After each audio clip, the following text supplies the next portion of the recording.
Welcome to The Explainer. So here we are with a real geopolitical puzzle on our hands.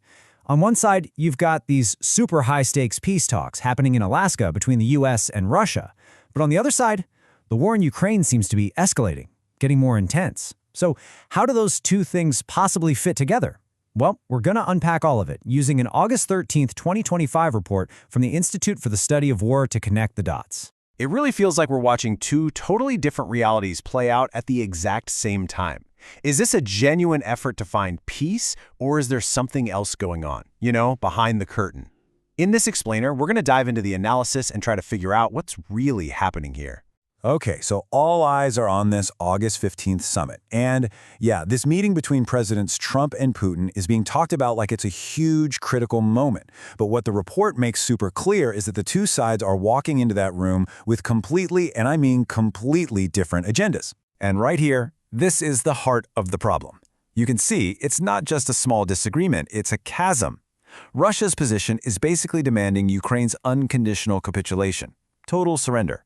Meanwhile, the US and its allies are pushing for an immediate ceasefire just to get the fighting to stop so they can start negotiating. Let's dig into Russia's side of this first. So, Russia's position. What's really striking, according to the ISW report, is that the Kremlin isn't budging, not one bit.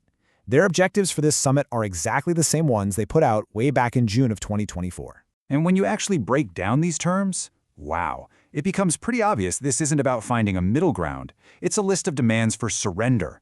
We're talking about Ukraine pulling its troops out of territories Russia doesn't even fully occupy, a complete demilitarization of the country, getting rid of the current government, and of course, a permanent ban on joining alliances like NATO. Now, to push this really extreme position, Russia is using a pretty powerful information strategy. One of their top negotiators, Kirill Dmitriev, is out there drawing this direct line between the Alaska Summit and the historic Yalta Conference from 1945. The messaging is basically, just like the great powers decided the fate of the world then, Putin and Trump are here to do it again now. But the ISW report breaks this down as a very carefully crafted narrative. The goal here is to project this image of Russia as an equal power to the United States, and to frame the summit itself as a massive win for the Kremlin, no matter what actually gets decided in that room. Okay, so that's the Russian playbook. Now let's flip the coin and look at the other side of the table. Before this summit even started, the US, Ukraine, and European leaders all got on the same page to lay out their own, very different set of principles. And what really jumps out here is how unified this position is. The first rule, the big one, is nothing about Ukraine without Ukraine in the room, period. Then, they're demanding an immediate ceasefire before any broader peace talks could even get off the ground. From there, you can see a clear set of red lines, reliable security guarantees for Ukraine, no Russian veto on its future, and a very direct threat of more sanctions if Putin won't even agree to a ceasefire. And believe me, that threat of sanctions is being taken very seriously.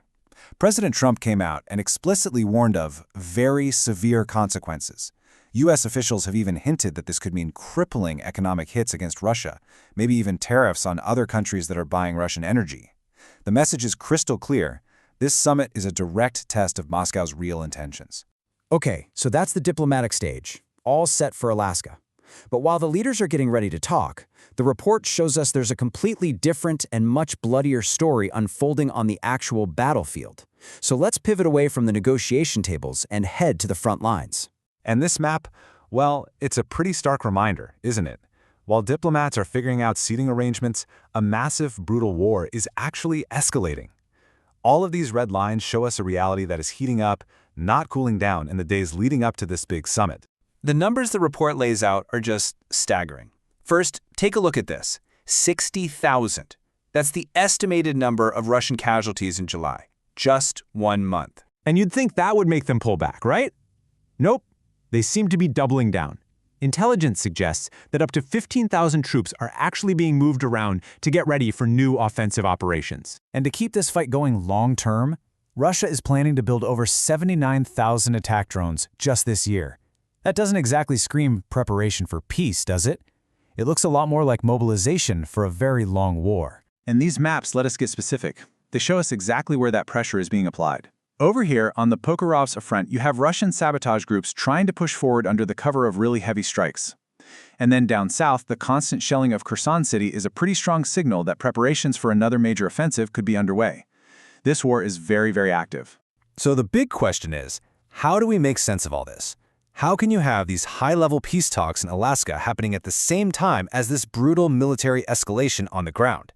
You might be thinking they're two separate things, but the ISW report says no, they're absolutely strategically connected. And to really get that connection, we have to talk about this key concept from Russian military strategy. It's called reflexive control. The basic idea is to use information, threats, and military moves to manipulate your opponent into making choices that help you out. Think of it like a chess master who makes a move not just to capture your piece, but to force you into a bad position on your next turn. And suddenly, it all starts to click into place. The ISW report assesses that Russia's actions on the ground, even things like announcing nuclear exercises right before the summit, are all part of this reflexive control campaign. The military pressure isn't separate from the diplomacy, it's a tool being used to give Russia more leverage at the negotiating table. Which leaves us right here, with this incredibly critical question. You've got diplomacy and military force speeding towards each other on a collision course. One side is demanding a ceasefire just to start talking, while the other is cranking up the violence to get a better bargaining position. So the real decision at the Alaska summit might not be about finding a path to peace, but about defining the next and potentially even more intense phase of this conflict.